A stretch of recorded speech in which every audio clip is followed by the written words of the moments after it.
Hello students, welcome to learn with Shivangi Kapoor.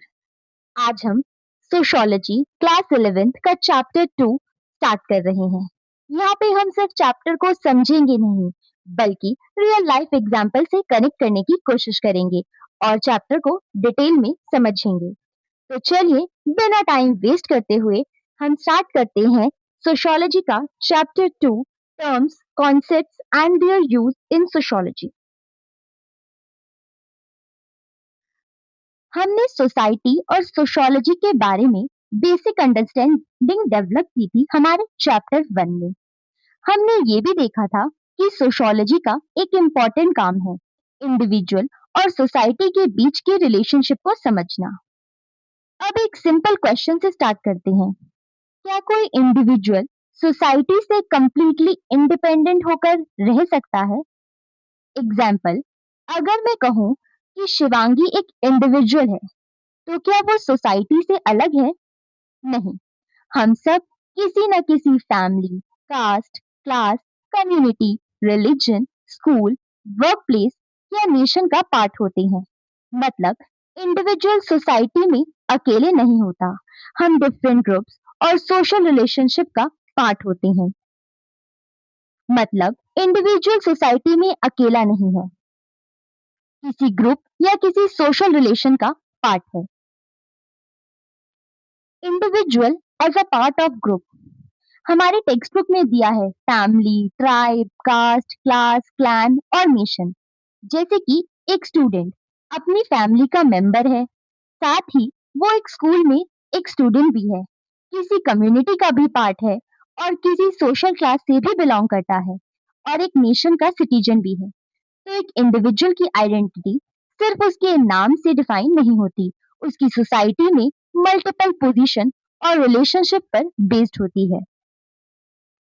जैसे chapter 1 में हमने देखा कि सोसाइटी क्या है और सोशियोलॉजी सोसाइटी को क्यों स्टडी करती है। अब चैप्टर 2 में हम थोड़ा डीपर लेवल पर जाएंगे। हम समझेंगे कि सोसाइटी एक्चुअली फंक्शन कैसे करती है। इसके लिए हम कुछ इंपॉर्टेंट कॉन्सेप्ट्स को भी समझेंगे। For example, groups. लोग किस किस टाइप के ग्रुप्स बनाते हैं? Social stratification. सोसाइटी में इनइक्वालिटी कैसे एग्जिस्ट करती है? कुछ लोगों के पास ज्यादा पावर, वेल्थ या स्टेटस क्यों है? Social control. सोसाइटी में लोगों के बिहेवियर को कंट्रोल कैसे किया जाता है? स्टेटस। सोसाइटी में किसी इंडिविजुअल की पोजीशन क्या है? रोल। उस पोजीशन के अकॉर्डिंग इंडिविजुअल से क्या एक्सपेक्टेशन करी जाती है? स्टेटस और रोल को अगर हम सिंपल एग्जांपल से समझें, सपोज आप एक क्लासरूम में हैं, आपकी एक पोजीशन है स्टूडेंट की, ये आपका स्टेटस है।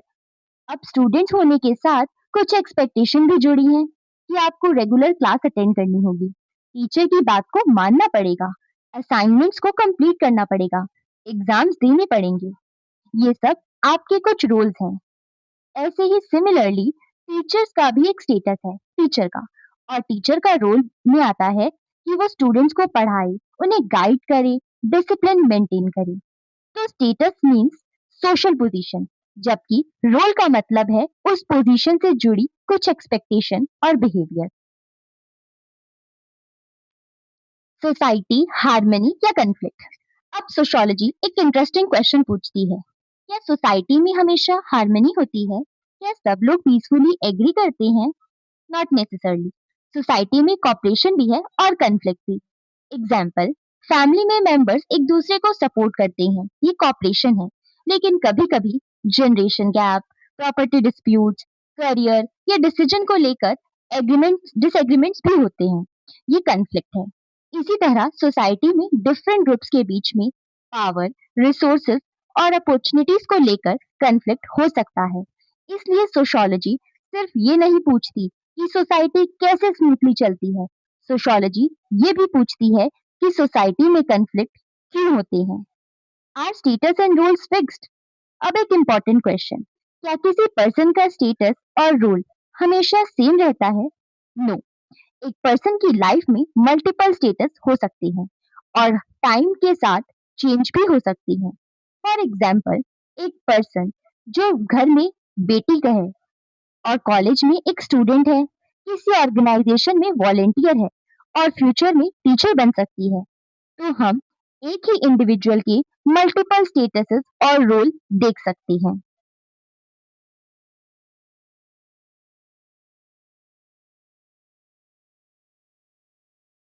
सोशल कंट्रोल कैसे होता है? इमेजिन करें कि सोसाइटी में कोई रूल ही नहीं है। हर पर्सन जो चाहे वो करे। ट्रैफिक सिग्नल्स का कोई रूल नहीं और स्कूल में अटेंडेंस का भी कोई झंझट नहीं। किसी के राइट्स की रिस्पेक्ट करने का कोई रूल नहीं। क्या सोसाइटी स्मूथली फंक्शन करेगी? नहीं। इसलिए सोसाइटी में कुछ मैकेनिज्म होते हैं जो लोगों के बिहेवियर को रेगुलेट करते हैं। इसी को हम ब्रॉडली सोशल कंट्रोल कहते हैं। सोशल कंट्रोल सिर्फ पुलिस या पनिशमेंट से नहीं होता। Family, school, religion, custom, tradition, इन सब का रोल है हमारे को सोशल कंट्रोल करता है। फॉर एग्जाम्पल, पेरेंट्स हमें बचपन में सिखाते हैं कि हमें अपने बड़ों की रिस्पेक्ट करनी चाहिए। स्कूल हमें डिसिप्लिन और रूल्स फॉलो करना सिखाता है। लॉ हमें बताता है कि कौन सा एक्शन लीगली अलाउड है और कौन सा नहीं। ये सब सोशल कंट्रोल के एग्जाम्पल हैं। अब एक इम्पॉर्टेंट क्वेश्चन, हमें सोशियोलॉजी में स्पेशल टर्म्स और कॉन्सेप्ट की जरूरत क्यों है? आप सोच सकते हैं कि हम रेगुलर वे में लाइफ में status, role, control, group, inequality जैसे वर्ड्स यूज तो करते ही हैं। तो सोशियोलॉजी को अलग से कॉन्सेप्ट बनाने की जरूरत क्या पड़ी? यही इस चैप्टर का सेंट्रल पॉइंट है। जैसे कि हम नॉर्मली बोलते हैं कि ये पर्सन तो बहुत ही पावरफुल है। ये हमारी एवरीडे स्टेटमेंट है। लेकिन सोशियोलॉजी पूछेगी, पावरफुल कैसे? उसके पास इकोनॉमिक पावर है, पॉलिटिकल पावर है, सोशल स्टेटस है या डिसीजन मेकिंग पावर है? क्या दूसरे लोग उसकी अथॉरिटी एक्सेप्ट कर रहे हैं? यानी सोशियोलॉजी किसी ऑर्डिनरी सिचुएशन को सिस्टमैटिकली और एनालिटिकली अंडरस्टैंड करना चाहती है। इसीलिए सोशियोलॉजी स्पेसिफिक टर्म्स और कॉन्सेप्ट्स को डेवलप करती है। कॉन्सेप्ट हमें सोसाइटी को सिर्फ देखने में नहीं, बल्कि सिस्टमैटिकली समझने में हेल्प करते हैं।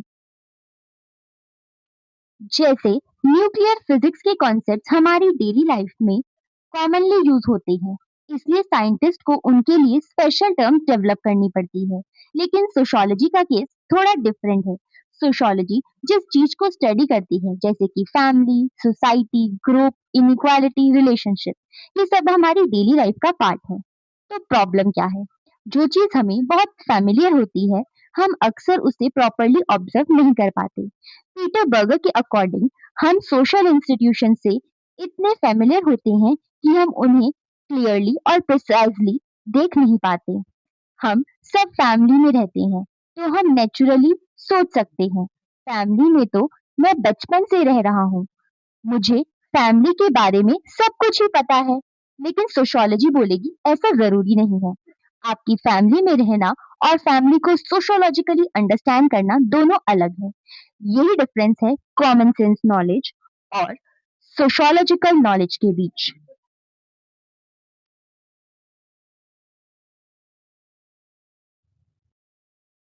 जैसे सोशियोलॉजी की अपनी एक हिस्ट्री है, वैसे ही सोशियोलॉजिकल कॉन्सेप्ट्स की भी एक हिस्ट्री है। जब society traditional pre modern society से मॉडर्न सोसाइटी की तरफ जाती है, तो सोशल थिंकर्स ने इस चेंज को अंडरस्टैंड करने के लिए डिफरेंट कॉन्सेप्ट डेवलप किए हैं। जैसे कि ट्रेडिशनल सोसाइटी में लोगों के रिलेशनशिप जनरली क्लोज और फेस टू फेस होती हैं, जबकि मॉडर्न सोसाइटी में रिलेशनशिप फॉर्मल और लार्ज स्केल पे होते हैं। इस डिफरेंस को अंडरस्टैंड करने के लिए सोशियोलॉजी ने कॉन्सेप्ट दिया, primary groups versus secondary groups, या फिर community versus society. Similarly society में डिफरेंट ग्रुप्स के बीच जो स्ट्रक्चर्ड इनइक्वालिटीज होती हैं, जैसे वेल्थ, पावर और स्टेटस की इनइक्वालिटी, उन्हें समझने के लिए सोशियोलॉजिस्ट सोशल स्ट्रैटिफिकेशन का कॉन्सेप्ट यूज करते हैं। सोशियोलॉजी फैमिलियर थिंग्स को अनफैमिलियर नजरिए से देखने की कोशिश करता है। हम फैमिली, ग्रुप और सोसाइटी को डेली लाइफ में एक्सपीरियंस करते हैं, लेकिन सोशियोलॉजिकल कॉन्सेप्ट्स की हेल्प से हम उन्हें सिस्टमैटिकली critically और scientifically understand करते हैं. That's why sociology needs its own concepts and terminology. Concepts society से अराइज होते हैं, लेकिन सोसाइटी में जैसे डिफरेंट ग्रुप्स और डिफरेंट पर्सपेक्टिव होते हैं, वैसे ही सोशोलॉजी में भी डिफरेंट कॉन्सेप्ट्स और डिफरेंट वेज ऑफ अंडरस्टैंडिंग होता है. डिफरेंट सोशोलॉजिस्ट ने सोसाइटी को अलग अलग तरीके से देखा है. जैसे कि कार्ल मार्क्स के लिए सोसाइटी को समझने के लिए क्लास और कन्फ्लिक्ट इम्पोर्टेंट है. उनका फोकस था कि सोसाइटी में डिफरेंट क्लासेस के बीच इनइक्वालिटी और कन्फ्लिक्ट कैसे एग्जिस्ट करता है, जबकि इमाइल डर्कहाइम सोशल सॉलिडारिटी और कलेक्टिव कंसाइंस पर फोकस करते हैं. उन्होंने देखा कि सोसाइटी के मेंबर्स को क्या चीजें एक साथ जोड़कर रखती हैं. बाद में स्ट्रक्चरल फंक्शनलिस्ट ने सोसाइटी को लार्जली हार्मोनियस सिस्टम के रूप में देखा.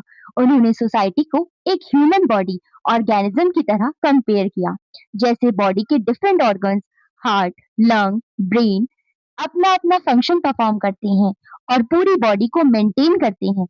सेम उसी तरीके से जो डिफरेंट इंस्टीट्यूशंस हैं वो सोसाइटी के लिए फंक्शंस परफॉर्म करते हैं. लेकिन conflict theorist, particularly Marxist thinker, इस व्यू से एग्री नहीं करते थे. उनके अकॉर्डिंग सोसाइटी में हार्मनी से ज्यादा कन्फ्लिक्ट, इनइक्वालिटी और पावर स्ट्रगल इम्पोर्टेंट है. तो सोशोलॉजी में सोसाइटी को समझने का सिर्फ एक पर्सपेक्टिव नहीं है. डिफरेंट सोशोलॉजिस्ट डिफरेंट कॉन्सेप्ट के थ्रू सोसाइटी को एक्सप्लेन करते हैं. हम सोसाइटी को दो ब्रॉड अप्रोचेस में समझते हैं. पहला है माइक्रो अप्रोच. इसमें सोशोलॉजिस्ट इंडिविजुअल और उसकी इंटरेक्शन से स्टार्ट करते हैं, जैसे कि स्टेटस और रोल जैसे कॉन्सेप्ट इंडिविजुअल से बिगिन होते हैं. Second, macro approach. इसमें सोशोलॉजिस्ट इंडिविजुअल से नहीं बल्कि लार्जर सोशल स्ट्रक्चर से स्टार्ट करते हैं, जैसे कि क्लास, कास्ट, मार्केट, स्टेट और कम्युनिटी. सोशल कंट्रोल और सोशल स्ट्रैटिफिकेशन को समझने के लिए हमें लार्जर सोशल स्ट्रक्चर को देखना पड़ता है. हमारी टेक्स्ट बुक में एक ब्यूटीफुल एग्जाम्पल दिया गया है. सोशोलॉजिकल कॉन्सेप्ट सोसाइटी को समझने की तरह है. जैसे एक लॉक को ओपन करने के लिए हमें चाबी चाहिए होती है, वैसे ही सोसाइटी को समझने के लिए हमें ये कॉन्सेप्ट्स हेल्प करते हैं. लेकिन स्टूडेंट्स की खुद फाइनल आंसर नहीं है. अगर चाबी लॉक में फिट नहीं हो रही तो हम क्या करेंगे? हम की को मॉडिफाई या चेंज करेंगे. एग्जैक्टली इसी तरह सोशोलॉजी में भी सोशोलॉजिस्ट अपने कॉन्सेप्ट्स को ब्लाइंडली एक्सेप्ट नहीं करते. वो कॉन्टिन्यूअसली उन्हें क्वेश्चन, एग्जामिन और मॉडिफाई करते रहते हैं. सोशोलॉजी में एक ही सोशल इशू को एक्सप्लेन करने के डिफरेंट पर्सपेक्टिव हो सकते हैं, जैसे कि फंक्शनलिस्ट थ्योरी सोसाइटी को लार्जली हार्मनी और स्टेबिलिटी के पर्सपेक्टिव से देखता है, जबकि कॉन्फ्लिक्ट थ्योरी सोसाइटी में इनइक्वालिटी, पावर और कन्फ्लिक्ट को हाईलाइट करती है. तो स्टूडेंट्स, सोशोलॉजी में डिफरेंट व्यूज होना कोई प्रॉब्लम नहीं है. एक्चुअली सोसाइटी खुद ही बहुत डाइवर्स है, इसलिए उसको अंडरस्टैंड करने के लिए मल्टीपल पर्सपेक्टिव्स की नीड पड़ती है. जैसे माइक्रो पर्सपेक्टिव इंडिविजुअल्स पर फोकस करता है, मैक्रो सोसाइटी लेवल पे, स्ट्रक्चर पे. कॉन्सेप्ट सोसाइटी को समझने की डिफरेंट थ्योरीज यहाँ पे है, सोसाइटी को डिफरेंट एंगल से समझने के टूल्स. स्टूडेंट्स, आगे आपको एक्टिविटी दी गई है, जहाँ पे आपको 3 टॉपिक्स दिए गए हैं. आप इनमें से कोई टॉपिक चूज कर सकती हो और कोई और टॉपिक भी सजेस्ट कर सकती हो, और फिर उस बेसिस पे आप अपने व्यू पॉइंट्स रख सकते हो, जिससे हमें पता चलेगा कि सोसाइटी को समझने के डिफरेंट पर्सपेक्टिव्स होते हैं. Students, sociology and social groups. Sociology को हम ब्रॉडली डिफाइन कर सकते हैं. सोशोलॉजी जो है वो हमारी ह्यूमन सोशल लाइफ की स्टडी है. ह्यूमन लाइफ की एक बहुत ही इंपॉर्टेंट फीचर क्या है? ह्यूमंस का इंपॉर्टेंट फीचर है कि वो आपस में इंटरेक्ट करते हैं, कम्युनिकेट करते हैं और अलग अलग सोशल ग्रुप को कलेक्टिवली क्रिएट करते हैं. एग्जाम्पल के लिए हम फैमिली में रहते हैं, स्कूल में ग्रुप बनाते हैं, फ्रेंड्स के साथ इंटरेक्ट करते हैं, किसी कम्युनिटी का पार्ट होते हैं. Comparative and historical perspective. Sociology society को सिर्फ प्रेजेंट में नहीं देखती. सोशोलॉजिस्ट डिफरेंट सोसाइटीज और डिफरेंट टाइम पीरियड को कंपेयर भी करते हैं। इससे हमें दो इम्पोर्टेंट फैक्ट्स पता चलते हैं। पहला, कि हर सोसाइटी में चाहे एंशियंट हो, फ्यूडल हो या मॉडर्न हो, और चाहे एंशियंट यूरोपियन हो या अफ्रीकन हो, हमें ग्रुप्स और कलेक्टिविटीज एग्जिस्ट करती हैं। दूसरा, लेकिन हर सोसाइटी में ग्रुप्स का नेचर सेम नहीं होता। जैसे कि ट्रेडिशनल सोसाइटी में फैमिली और कम्युनिटी का रोल बहुत स्ट्रांग हो सकता है, जबकि हमारी मॉडर्न सोसाइटी में फॉर्मल ऑर्गेनाइजेशंस, प्रोफेशनल ग्रुप्स का इम्पोर्टेंस ज्यादा होता है। हर एक गैदरिंग सोशल ग्रुप नहीं होता, simply collection of people in the same place and the same time but share no definite connection with one another। ये भी पॉसिबल है, जैसे कि पैसेंजर्स वेट कर रहे हैं रेलवे स्टेशन पे, एयरपोर्ट्स पे, बस स्टॉप पे, या फिर सिनेमा ऑडियंस। ये सब एग्रीगेट्स का एग्जाम्पल है। ये एग्रीगेट्स क्वासी ग्रुप होते हैं, ना कि सोशल ग्रुप। आइए अब हम क्वासी ग्रुप को थोड़ा क्लियरली समझेंगे। क्वासी ग्रुप ऐसे लोगों के कलेक्शन होता है जिसमें प्रॉपर स्ट्रक्चर, ऑर्गेनाइजेशन या स्ट्रॉन्ग वी फीलिंग नहीं होता। मेंबर्स को कभी-कभी ये भी क्लियरली रियलाइज नहीं होता कि वो किसी कॉमन ग्रुपिंग का पार्ट है। एग्जाम्पल के लिए social class, status groups, age groups, gender groups, crowds. Example, एक पर्टिकुलर सोशल क्लास के लोग सेम इकोनॉमिक पोजीशन शेयर कर सकते हैं, लेकिन जरूरी नहीं कि वो ऑर्गेनाइज्ड ग्रुप की तरह एक साथ काम करें। लेकिन स्टूडेंट्स, क्वासी ग्रुप परमानेंट नहीं होते। स्पेसिफिक सर्कमस्टांसेस में ये एक प्रॉपर सोशल ग्रुप भी बन सकते हैं। जैसे कि इनिशियली किसी कास्ट या क्लास के मेंबर्स के बीच स्ट्रॉन्ग वी फीलिंग नहीं है, लेकिन टाइम के साथ कास्ट और क्लास बेस्ड ग्रुप्स ने पॉलिटिकल पार्टीज और ऑर्गेनाइजेशन को फॉर्म कर लिया। सिमिलरली इंडिया में डिफरेंट कम्युनिटीज के लोगों ने एंटी कॉलोनियल स्ट्रगल के दौरान ग्रेजुअली एक कॉमन आइडेंटिटी डेवलप की, एक कलेक्टिव फीलिंग डेवलप हुई। हम एक नेशन है, हमारा शेयर्ड पास्ट है और कॉमन फ्यूचर है। सिमिलरली वुमेन मूवमेंट के थ्रू भी वुमेन्स ने अपनी कॉमन कंसर्न्स के अराउंड ऑर्गेनाइजेशन और ग्रुप्स डेवलप किए। क्वासी ग्रुप एक organization, interaction, we feeling develop हो जाए तो वो एक सोशल ग्रुप बन जाता है। तो सोशियोलॉजी हमें ये समझाती है कि सोशल ग्रुप फिक्स नहीं होते, ये एमर्ज करते हैं, चेंज होते हैं, ट्रांसफॉर्म होते हैं। तो आपको यहाँ पे याद रखना है कि क्वासी ग्रुप में ऑर्गेनाइजेशन और वी फीलिंग वीक होती है या एब्सेंट होती है, जबकि सोशल ग्रुप्स में सोशल कनेक्शन और कलेक्टिव आइडेंटिटी स्ट्रांग होती है। Characteristics of social group. Social group सिर्फ कुछ लोगों का एक साथ होना सोशल ग्रुप नहीं है। सोशल ग्रुप की कुछ इंपॉर्टेंट कैरेक्टरिस्टिक्स हैं। सबसे पहला, परसिस्टेंट इंटरेक्शन, यानी कि मेंबर्स के बीच में एक रेगुलर और कंटिन्यूअस इंटरेक्शन होना चाहिए, जैसे कि फैमिली मेंबर्स रेगुलरली एक दूसरे से इंटरेक्ट करते हैं। दूसरा, स्टेबल पैटर्न ऑफ इंटरेक्शन, यानी इंटरेक्शन रेंडम नहीं हो, बल्कि उसका एक रेगुलर पैटर्न भी हो। जैसे स्कूल में टीचर और स्टूडेंट्स का इंटरेक्शन फिक्स पैटर्न पे होता है। सेंस ऑफ बिलोंगिंग, मेंबर्स को फील होता है कि हम इस ग्रुप के पार्ट हैं। यही ग्रुप के मेंबर्स में वी फीलिंग भी होती है, जैसे कि स्टूडेंट्स बोलते हैं हमारी क्लास, या टीम बोलती है हमारी team. Next, shared interest, members के बीच कुछ कॉमन इंटरेस्ट या गोल होते हैं। स्पोर्ट्स टीम के मेंबर्स का कॉमन इंटरेस्ट है अपनी टीम के लिए परफॉर्म करना और मैच जीतना।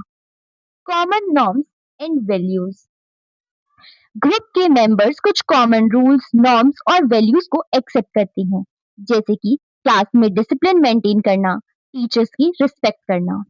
डिफाइनेबल स्ट्रक्चर, ग्रुप में एक स्ट्रक्चर होता है, मेंबर्स को रूल्स और रिलेशनशिप का एक रेगुलर पैटर्न, जैसे कि स्कूल में प्रिंसिपल, टीचर और स्टूडेंट की डिफरेंट पोजीशन और रिस्पॉन्सिबिलिटीज होती हैं।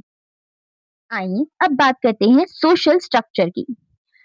सोशल स्ट्रक्चर का मतलब है इंडिविजुअल या ग्रुप्स के बीच एक रेगुलर और रिपीटेटिव पैटर्न में इंटरेक्शन होना, यानी सोसाइटी में लोग बार बार किस तरह इंटरेक्ट करते हैं और उनके रिलेशनशिप किस पैटर्न में ऑर्गेनाइज होते हैं। तो सोशल ग्रुप एक कॉन्टिन्यूअसली इंटरेक्टिंग पीपल, उनका कोई common interest, shared culture, values and norms और साथ में सेंस ऑफ बिलोंगिंग, ये सब मिलाकर एक सोशल ग्रुप बनाते हैं। Example, family, school groups, sports team, religious groups, etcetera. Activity 2। Students, इस एक्टिविटी का मेन पर्पस ये समझना है कि कास्ट, क्लास, वुमेन, ट्राइब या विलेजर स्टार्टिंग से सोशल ग्रुप जरूरी नहीं होता। इनिशियली ये सिर्फ कैटेगरीज या क्वासी ग्रुप्स हो सकते हैं क्योंकि इनमें प्रॉपर ऑर्गेनाइजेशन और वी फीलिंग नहीं होता।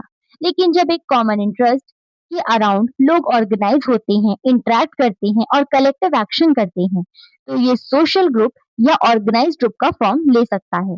फॉर एग्जाम्पल, वुमेन ने वुमेन्स मूवमेंट ऑर्गेनाइज किया और उससे वुमेन ऑर्गेनाइजेशन बनी। सोशल ग्रुप एमर्ज हुआ, चेंज और डेवलप हो सकता है। Next is activity 3। अब हम टीनेजर्स को एग्जाम्पल के रूप में लेंगे। क्या सारे टीनेजर्स ऑटोमेटिकली एक ही सोशल ग्रुप में आते हैं? नहीं, सिर्फ सेम एज होने से सोशल ग्रुप नहीं बनता। इसलिए टीनेजर्स को जनरली हम क्वासी ग्रुप के रूप में समझा जा सकता है। लेकिन अगर टीनेजर्स किसी कॉमन इशू के लिए ऑर्गेनाइज होते हैं, उनके बीच में वी फीलिंग डेवलप होती है, तो वो एक सोशल ग्रुप बन सकता है। एक्टिविटी ये भी बताती है कि हर टीनेजर का एक्सपीरियंस सेम नहीं होता। रिच और poor teenagers, different caste, gender और रूरल अर्बन बैकग्राउंड्स के टीनेजर्स की लाइफ एक्सपीरियंस डिफरेंट होते हैं। सेम एज ग्रुप होने का मतलब सेम सोशल एक्सपीरियंस होना नहीं है। सोशल स्ट्रैटिफिकेशन एक्सपीरियंस को इन्फ्लुएंस करती है। स्टूडेंट्स, सोशियोलॉजी में डिफरेंट सोशियोलॉजिस्ट, एंथ्रोपोलॉजिस्ट ने ग्रुप को डिफरेंट टाइप्स में क्लासिफाई किया है, लेकिन इन क्लासिफिकेशन में एक कॉमन पैटर्न दिखता है।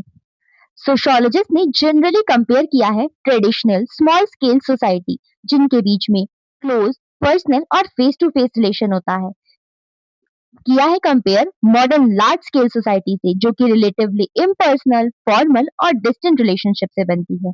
एग्जाम्पल के लिए, ट्रेडिशनल विलेज सोसाइटी में लोग एक दूसरे को पर्सनली जानते हैं, उनके बीच में क्लोज रिलेशन होता है, जबकि मॉडर्न सोसाइटी में हम डेली बहुत लोगों से इंटरेक्ट तो करते हैं, लेकिन जरूरी नहीं कि हम उन्हें पर्सनली जानते हों।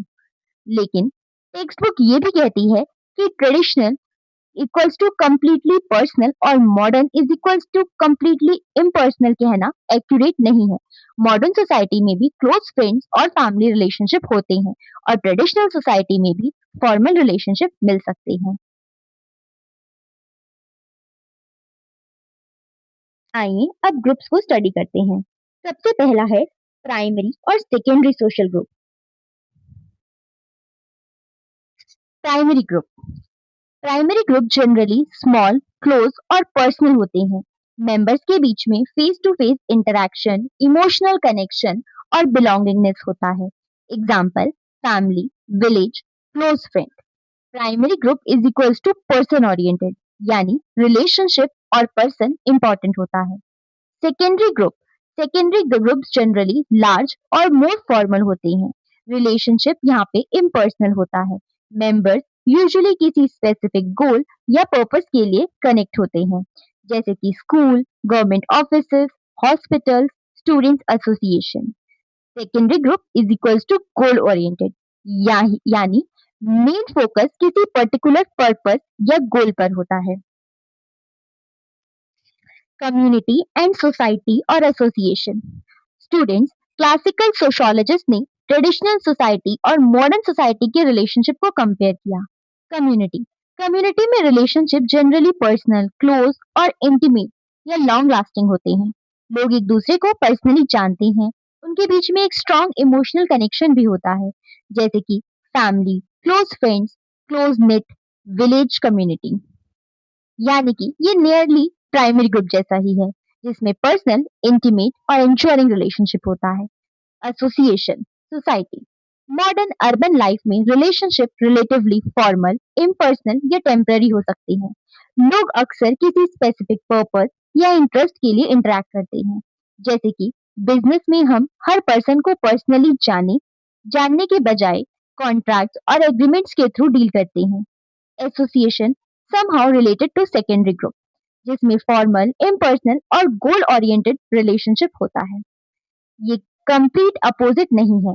मॉडर्न सोसाइटी में भी community type close relationship exist करता है और ट्रेडिशनल सोसाइटी में भी फॉर्मल रिलेशनशिप मिल सकता है। Next is activity 4। इस एक्टिविटी में हमें फॉर्मल ग्रुप और फैमिली जैसे इनफॉर्मल क्लोज ग्रुप को कंपेयर करना है। आप किसी एसोसिएशन का मेमोरेंडम कलेक्ट कर सकते हैं, जैसे कि रेजिडेंट वेलफेयर एसोसिएशन, महिला समिति, स्पोर्ट्स क्लब। इस मेमोरेंडम में आपको क्लियरली मिलेगा गोल्स, ऑब्जेक्टिव्स, मेंबरशिप, रूल्स और अदर रेगुलेशंस। अब इसी एक लार्ज फैमिली गैदरिंग से कंपेयर कीजिए। फैमिली में usually written rules, fixed membership और फॉर्मल ऑब्जेक्टिव नहीं होते। रिलेशनशिप पर्सनल और क्लोज होते हैं। लेकिन इंटरेस्टिंग बात यह है कि कभी-कभी एक फॉर्मल ग्रुप के मेंबर्स टाइम के साथ क्लोज फ्रेंड्स या फैमिली जैसे बन जाते हैं। इससे हम समझ आता है कि कॉन्सेप्ट फिक्स्ड और रिजिड नहीं है। कॉन्सेप्ट्स, टूल्स और कीज को understand society and it's changes. यानी रियल लाइफ में प्राइमरी, सेकेंडरी या कम्युनिटी एसोसिएशन की कैरेक्टरिस्टिक्स ओवरलैप भी कर सकते हैं। Next is our in group and out group. In group जिस ग्रुप के साथ हमें बिलोंगिंगनेस या वी फीलिंग होती है, उसे हम इन ग्रुप कहते हैं। यानी हमें हम या अस की फीलिंग आती है। जैसे कि आप जिस स्कूल में पढ़ते हैं, उस स्कूल के स्टूडेंट्स अपने स्कूल को अपना इन ग्रुप मान सकते हैं और दूसरे स्कूल के स्टूडेंट्स को देम या दे के ग्रुप में देख सकते हैं। आउट ग्रुप जिस ग्रुप के मेंबर्स हम नहीं हैं, वो हमारे लिए आउट ग्रुप हो सकता है। यानी जिनके साथ हमारी दे या देम वाली फीलिंग है। कभी कभी इन ग्रुप के मेंबर्स आउट ग्रुप के मेंबर्स को टुवर्ड्स नेगेटिव या हॉस्टाइल रिएक्शन भी डेवलप कर सकते हैं। जैसे कि माइग्रेंट्स को कभी कभी पॉपुलेशन के कंपैरिजन में आउट ग्रुप के रूप में देखा जा सकता है। इन ग्रुप और आउट ग्रुप की बाउंड्री फिक्स नहीं होती। टाइम और सोशल सिचुएशन के अकॉर्डिंग चेंज हो सकती है। जो हमारी टीम है वो इन ग्रुप है, जो अपोजिट टीम है वो आउट ग्रुप है। एम एन श्रीनिवास इन ग्रुप और आउट ग्रुप को एक्सप्लेन करते हैं। 1948 में श्रीनिवास ने रामपुरा विलेज में सेंसस करते वक्त ऑब्जर्व किया कि विलेजर्स माइग्रेंट्स को भी सेम वे में नहीं देखते। विलेजर्स न्यू माइग्रेंट्स को कहते हैं मेने मोने बंदवरू, मतलब जो कल या परसों ही आए हैं। इनके लिए एक ऐसा sense of new Qamar outsider था। वहीं जो लोग बहुत पहले से विलेज में सेटल थे, उन्हें कहा जाता था अश्रद्धेय बंधवरू या फिर खदीम कुलगलू, ओल्ड lineages। इस एग्जाम्पल से क्या समझ आता है स्टूडेंट्स? यहाँ इम्पोर्टेंट पॉइंट ये है कि इन ग्रुप और आउट ग्रुप की बाउंड्री सिर्फ परमानेंट मेंबरशिप से डिसाइड नहीं होती। एक पर्सन जो रिसेंटली विलेज में आया है, वो इनिशियली आउटसाइडर आउट ग्रुप माना जा सकता है, लेकिन जनरेशन तक विलेज में रहने के बाद उनकी पोजीशन चेंज हो सकती है और वो ओल्ड lineage का पार्ट बन सकते हैं। सो स्टूडेंट्स, सोशियोलॉजी हमें ये दिखाती है कि अस और देम की बाउंड्री फिक्स नहीं होती, ये चेंज होती रहती है। एक्टिविटी 5। इस एक्टिविटी में हमें माइग्रेशन और ग्रुप आइडेंटिटी को समझना है। आप किसी इमिग्रेंट ग्रुप का एग्जाम्पल ले सकते हैं, इंडिया के अंदर भी या किसी दूसरे कंट्री में भी। सोचिए, जब कोई पर्सन किसी नए प्लेस और पर माइग्रेट करता है, तो इनिशियली लोकल पीपल उसे आउटसाइडर या आउट ग्रुप के रूप में देख सकते हैं। लेकिन अगर वो लोग लॉन्ग टाइम तक वहां रहते हैं, लोकल सोसाइटी के साथ इंटरेक्ट करते हैं, रिलेशनशिप को डेवलप कर सकते हैं, तो सोसाइटी का पार्ट बन जाते हैं, तो ग्रेजुअली उनकी आइडेंटिटी चेंज हो सकती है। इंडिया में डिफरेंट स्टेट से लोग दूसरे स्टेट्स में माइग्रेट करते हैं। इनिशियली उन्हें आउटसाइडर कहा जाता है, लेकिन जनरेशन तक वहां रहने के बाद उनकी फैमिलीज को लोकल सोसाइटी का पार्ट कंसिडर किया जाता है। रेफरेंस ग्रुप कभी कभी हम किसी ऐसे ग्रुप का पार्ट नहीं होते, लेकिन हम उसके लाइफस्टाइल, बिहेवियर, ड्रेसिंग, वैल्यूज या अचीवमेंट्स को देखकर उस जैसा बनना चाहते हैं। ऐसे ग्रुप को रेफरेंस ग्रुप कहते हैं। रेफरेंस ग्रुप यानी कि the group we look up to and aspire to be like. For example, कोई स्टूडेंट किसी सक्सेसफुल एथलीट, एक्टर, एंटरप्रेन्योर या प्रोफेशनल को आइडल मानता है और उसके लाइफस्टाइल या करियर को फॉलो करना चाहता है। जैसे कि इन ग्रुप में हमने समझा था कि जिस ग्रुप के हम एक्चुअल में मेंबर हैं। रेफरेंस ग्रुप जिस ग्रुप को हम आइडल मानते हैं लेकिन हम उसकी मेंबर नहीं हैं। ब्रिटिश कॉलोनियल पीरियड में बहुत सारे Indian middle class people British lifestyle को एडमायर करते थे। उनके ड्रेसिंग, डाइनिंग और बिहेवियर को अडॉप्ट करना चाहते थे। इसलिए ब्रिटिश पीपल उनके लिए रेफरेंस ग्रुप बन गए। लेकिन ये प्रोसेस जेंडर्ड भी था। इंडिया में ब्रिटिश मेन की तरह ड्रेस और बिहेव करना चाहते थे, लेकिन वुमेन से इंडियन ट्रेडिशन मेंटेन करने की एक्सपेक्टेशन भी करते थे। आज के टाइम में अब आप बताओ कि क्या आज भी रेफरेंस ग्रुप एग्जिस्ट करते हैं? तो इसका जवाब है यस। आज celebrities, influencers, athletes, successful professionals और इवन फॉरेन कल्चर भी लोगों को रेफरेंस ग्रुप हो सकते हैं। एग्जाम्पल, सोशल मीडिया पर हम किसी इन्फ्लुएंसर का फैशन, लाइफस्टाइल, फिटनेस, रूटीन या करियर देखकर उसे फॉलो करने लगते हैं। लेकिन ये भी इम्पोर्टेंट है कि मेन और वुमेन के लिए सोसाइटी की एक्सपेक्टेशन अभी भी कभी कभी डिफरेंट होती है। तो रेफरेंस ग्रुप के लिए हम बोल सकते हैं, I am not a member but I want to be like them. Reference group influences our culture, lifestyle, aspiration and goals. Peer group. Peer group एक तरीके का प्राइमरी ग्रुप होता है। ये यूजुअली तब बनता है जब इंडिविजुअल या तो वो सिमिलर एज ग्रुप के हों या उनका कॉमन प्रोफेशन हो। Peer pressure refers to the social pressure. Peer pressure वो सोशल प्रेशर है जो एग्जर्ट करता है पीयर्स के थ्रू, जो इन्फ्लुएंस करता है कि पीपल को, इंडिविजुअल को क्या करना चाहिए और क्या नहीं। एक्टिविटी 6। इस एक्टिविटी में हम पीयर ग्रुप और सोशल प्रेशर को समझेंगे। आप खुद से सोचिए, क्या आप फ्रेंड्स या आपकी एज के लोग आपकी चॉइसेस को इन्फ्लुएंस करते हैं? आप कैसे ड्रेस करते हैं? कौन सा म्यूजिक सुनते हैं? कौन सी फिल्म या वेब सीरीज आपको पसंद है? आप किस तरह का बिहेव करते हैं? क्या आपको फ्रेंड्स की अप्रूवल या डिसअप्रूवल की कंसर्न होती है? अगर फ्रेंड्स के ओपिनियन की वजह से हम अपनी चॉइसेस या बिहेवियर को चेंज करते हैं, तो इसे हम पेयर प्रेशर या ब्रॉडर सेंस में सोशल प्रेशर भी कह सकते हैं। अगर आपके फ्रेंड्स किसी पर्टिकुलर टाइप के क्लोथ्स को फैशनेबल मानते हैं और आप उनकी अप्रूवल के लिए वैसे क्लोथ्स चूज करते हैं, तो फ्रेंड्स आपके बिहेवियर को इन्फ्लुएंस कर रहे हैं।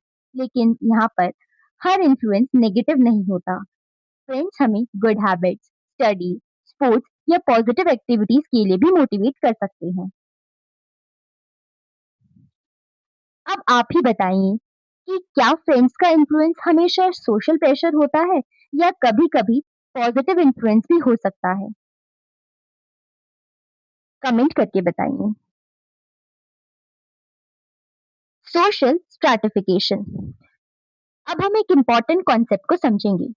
सोशल स्ट्रैटिफिकेशन का मतलब है कि सोसाइटी में डिफरेंट ग्रुप्स के बीच स्ट्रक्चर्ड इनइक्वालिटीज का होना, यानी कि सोसाइटी में सभी ग्रुप्स को इक्वल पावर, रिसोर्सेस, अपॉर्चुनिटी या रिवॉर्ड्स नहीं मिलते। यहाँ पर हम सोशल स्ट्रैटिफिकेशन को अर्थ की लेयर से कंपेयर करते हैं। जैसे अर्थ में डिफरेंट लेयर्स होती हैं, वैसे सोसाइटी में भी डिफरेंट सोशल स्ट्रैटा या लेयर्स होती हैं। कुछ ग्रुप्स ज्यादा प्रिविलेज्ड होते हैं जो टॉप पे हैं, और कुछ कम प्रिविलेज होते हैं जो बॉटम पे हैं।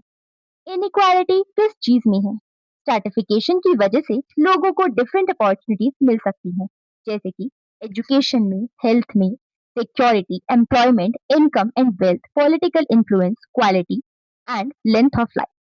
अगर किसी फैमिली के पास ज्यादा इकोनॉमिक रिसोर्सेज हैं, तो उनके चिल्ड्रन को बेटर एजुकेशन अपॉर्चुनिटीज मिल सकती हैं। इसी तरह इनइक्वालिटी एक जनरेशन से दूसरी जनरेशन तक भी कंटिन्यू हो सकती है।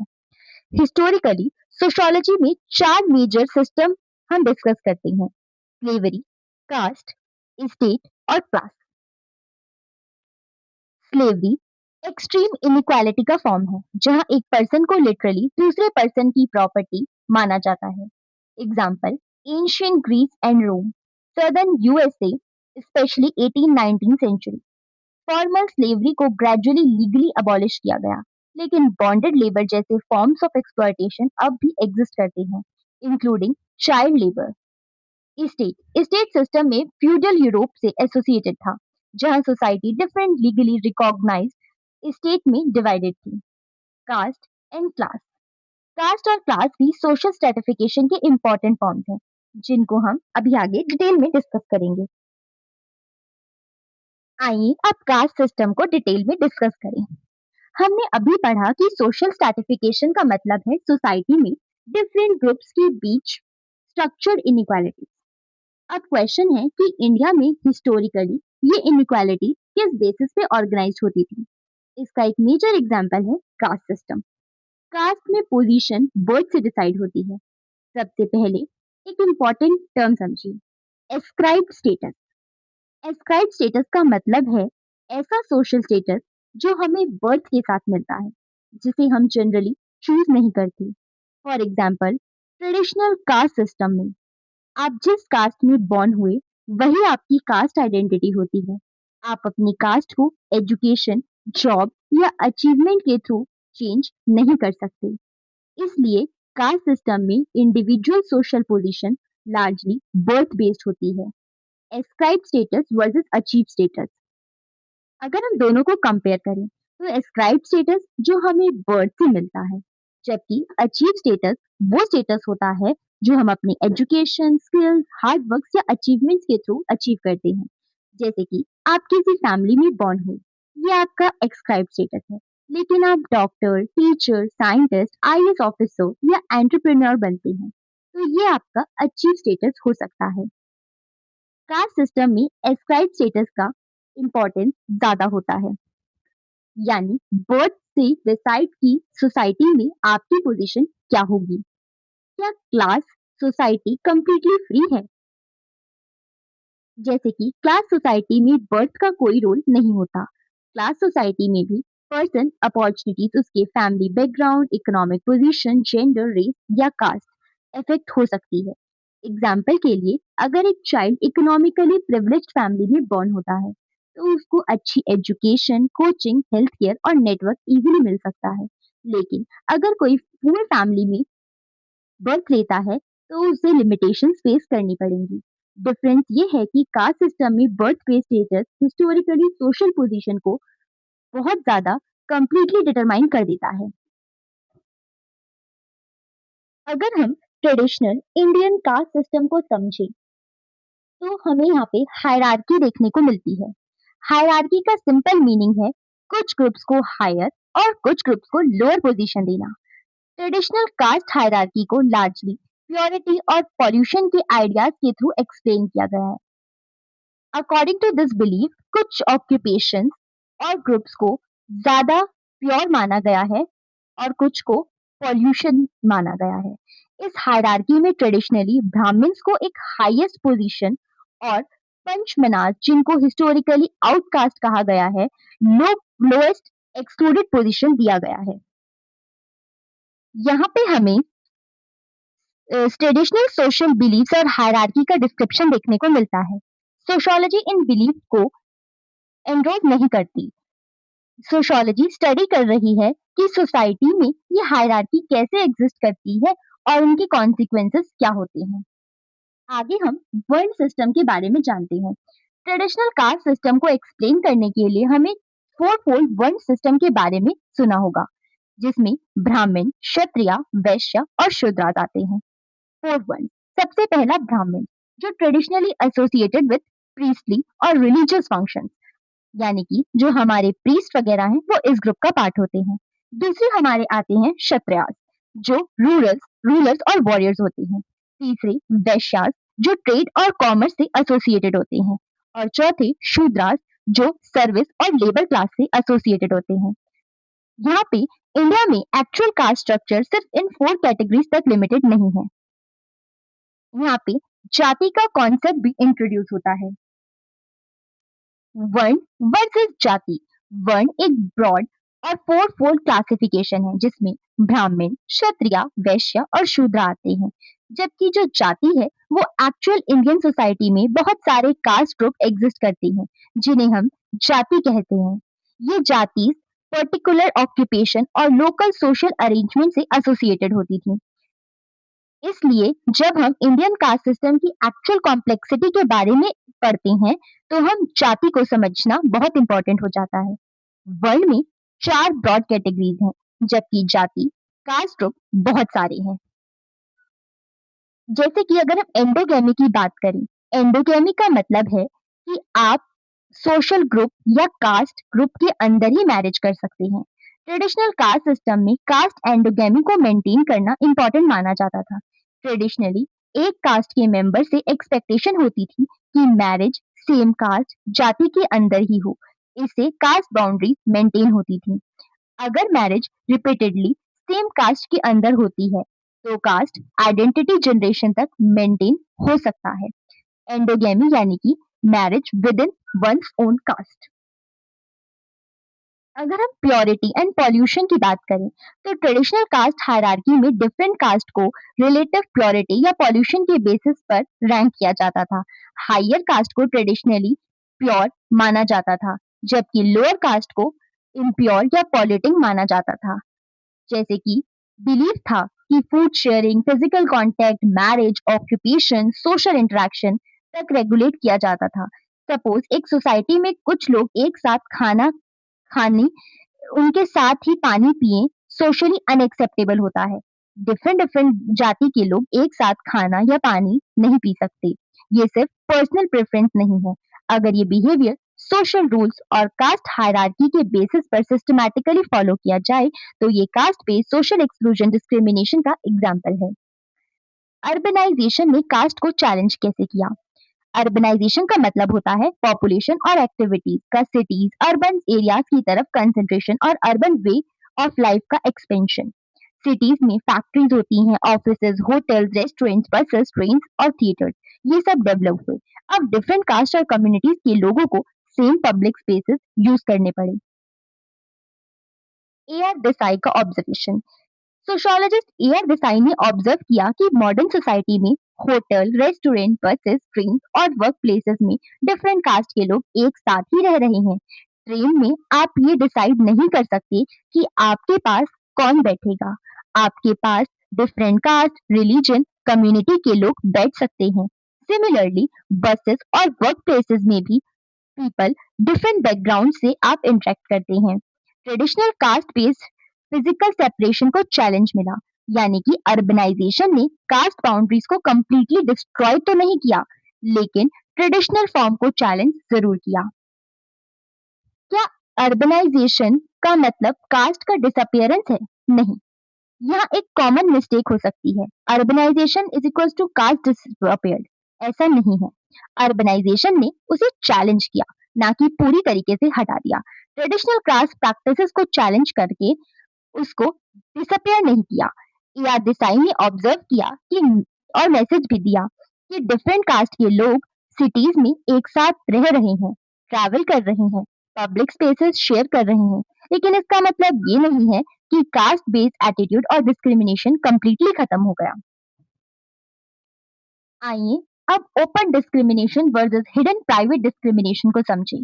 सपोज वर्क प्लेस में ओपनली कोई रूल नहीं है कि तुम इस कास्ट को के हो इसलिए तुम अलग रहोगे, तो अपरेंटली डिस्क्रिमिनेशन नहीं दिख रहा। लेकिन प्राइवेट इंटरेक्शन में अगर कोई पर्सन दूसरे के हाथ से पानी लेने से रिफ्यूज करे, इंसल्टिंग लैंग्वेज यूज करे, उससे सोशली इंफीरियर ट्रीट करे तो caste based discrimination still exist करता है।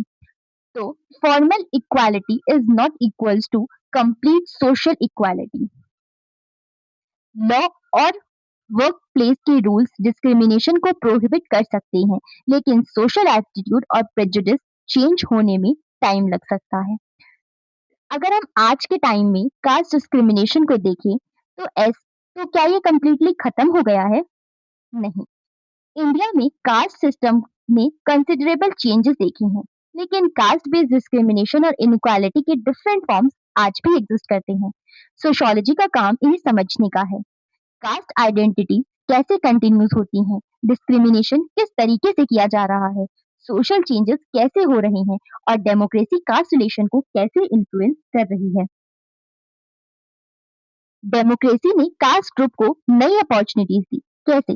डेमोक्रेसी में सिटीजन्स को वोटिंग राइट्स मिले, पॉलिटिकल पार्टिसिपेशन मिला, रिप्रेजेंटेशन, ऑर्गेनाइजेशन, प्रोटेस्ट, डिमांड्स कैसे करें, ये सब राइट्स मिले। इसलिए डिफरेंट कास्ट ग्रुप्स अपने इंटरेस्ट और राइट्स के लिए ऑर्गेनाइज कर सकते हैं।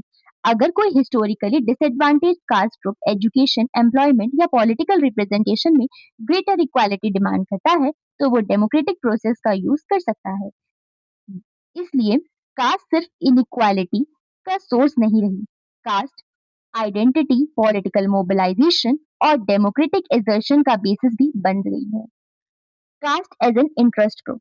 आज डिफरेंट कास्ट ग्रुप्स अपने कॉमन इंटरेस्ट के अराउंड ऑर्गेनाइज होते हैं। फॉर एग्जाम्पल, वो डिमांड करते हैं better education opportunities, political representation, employment, social equality और प्रोटेक्शन फ्रॉम डिस्क्रिमिनेशन। यही कास्ट ग्रुप्स डेमोक्रेटिक पॉलिटिक्स में इंटरेस्ट ग्रुप्स की तरह फंक्शन कर सकते हैं। अब हम समझेंगे क्लास के बारे में। सोशियोलॉजिस्ट ने क्लास को एक्सप्लेन करने के लिए डिफरेंट थ्योरीज दी हैं। आज हम ब्रीफली कार्ल मार्क्स की, मैक्स वेबर और फंक्शनलिस्ट थ्योरीज को समझेंगे। आइए स्टार्ट करते हैं कार्ल मार्क्स की थ्योरी से। कार्ल मार्क्स की थ्योरी थी class and means of production. Marks के अकॉर्डिंग सोसाइटी में क्लास को समझने का मेन बेसिस है आपका मीन्स ऑफ प्रोडक्शन के साथ रिलेशनशिप। मीन्स ऑफ प्रोडक्शन का मतलब है वो रिसोर्सेज जिनके थ्रू गुड्स और सर्विसेज प्रोड्यूस की जाती हैं। Example, land, factory, machines, tools, other productive resources. Marks जो है वो बेसिकली सोसाइटी में पूछते हैं कि क्या आप इन मीन्स ऑफ प्रोडक्शन के ओनर हैं या आपके पास सिर्फ अपनी लेबर है जिसे आप सेल करते हैं। जैसे कि एक फैक्ट्री ओनर के पास फैक्ट्री, मशीन और कैपिटल है, वहीं एक वर्कर के पास प्रोडक्शन के मींस नहीं है, उसके पास मेनली उसकी लेबर है जिसे वो वेजेस के बदले सेल करता है। मार्क्स के फ्रेमवर्क में ये डिफरेंट सोसाइटी में क्लास डिवीजन क्रिएट करता है। जैसे कि मार्क्स कहते हैं कि क्लास जो है वो हमारा मीन्स ऑफ प्रोडक्शन से हमारे रिलेशनशिप पे बेस्ड होती है कि हम ओनर है या हम लेबर है। नेक्स्ट हमारी आती है मैक्स वेबर की थ्योरी जो लाइफ चांसेस की बात करती है। मैक्स वेबर समझाते हैं कि इनइक्वालिटी को सिर्फ ओनरशिप के बेसिस पर एक्सप्लेन नहीं किया जा सकता। उन्होंने एक इंपॉर्टेंट कॉन्सेप्ट दिया, लाइफ चांसेस। लाइफ चांसेस का मतलब है कि किसी पर्सन के पास लाइफ में अपॉर्चुनिटीज, एडवांटेजेस और रिवॉर्ड्स पाने के कितने चांसेस हैं। ये चांसेस लार्जली उनके मार्केट कैपेसिटी से इन्फ्लुएंस हो सकते हैं। एग्जाम्पल, किसी पर्सन के पास अगर हायर एजुकेशन है, प्रोफेशनल स्किल्स है, वेल्थ है या वैल्यूएबल क्वालिफिकेशन है, तो उसके पास बेटर जॉब और इनकम की अपॉर्चुनिटीज हैं। लेकिन वेबर के अकॉर्डिंग इनइक्वालिटी सिर्फ इकोनॉमिक नहीं होती, वो बेस्ड होती है सबसे पहले इकोनॉमिक पोजीशन पे कि आपके पास कितने रिसोर्सेज और इनकम है। दूसरा, प्रेस्टीज पे, सोसाइटी में किसी पर्सन को कितना सोशल रिस्पेक्ट या ऑनर मिल रहा है। तीसरा, पॉलिटिकल पावर पे, डिसीजन मेकिंग और पॉलिटिकल इन्फ्लुएंस कितना है, आप कितना पॉलिटिकल डिसीजन को इन्फ्लुएंस कर सकते हैं। तो वेबर का अप्रोच मार्क्स के से ब्रॉडर था। वेबर कहते हैं कि inequality economic position plus Prestige plus power, इससे डिफाइन होती है।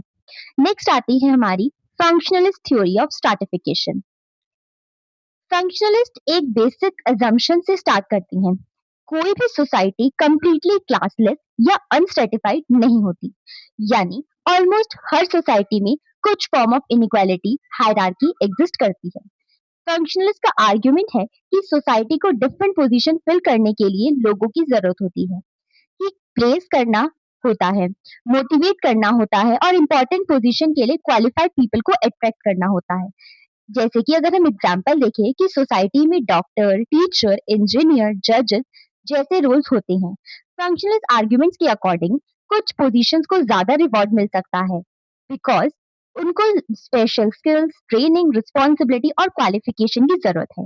इसलिए इनइक्वालिटी को सोसाइटी की फंक्शनिंग के लिए फंक्शनल नेसेसिटी के रूप में एक्सप्लेन किया गया है। सपोज कि एक डॉक्टर बनने के लिए ईयर्स ऑफ एजुकेशन और ट्रेनिंग की जरूरत होती है। फंक्शनलिस्ट के अकॉर्डिंग हायर रिवॉर्ड्स लोगों को डिफिकल्ट ट्रेनिंग और इंपॉर्टेंट पोजीशन के लिए मोटिवेट कर सकते हैं। इसलिए कुछ पोजीशंस के साथ स्पेशल रिवॉर्ड्स अटैच होते हैं। लेकिन फंक्शनलिस्ट एक्सप्लेनेशन कंप्लीटली ट्रू है क्या?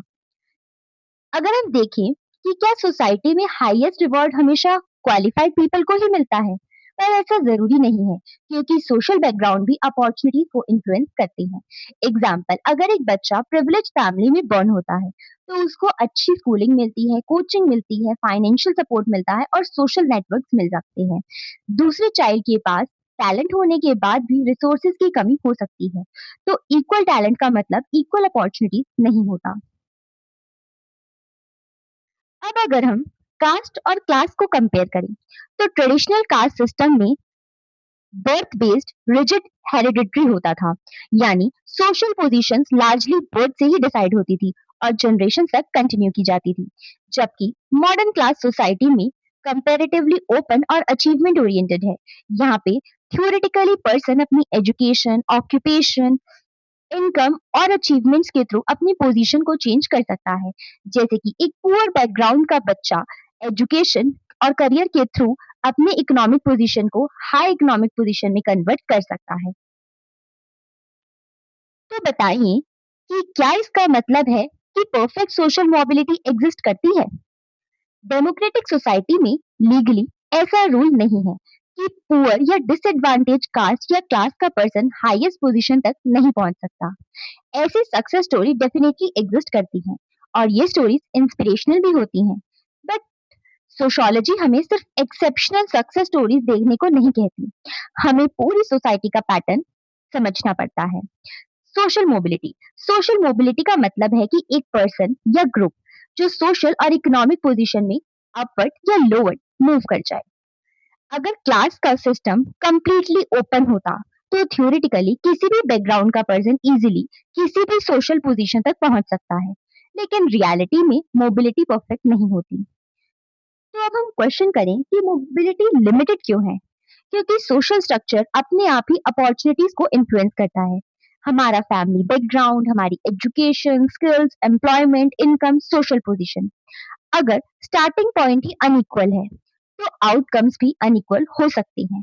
इसी वजह से लोअर सोशल क्लास के लोगों को अपवर्ड मोबिलिटी में ग्रेटर बैरियर्स फेस करने पड़ते हैं।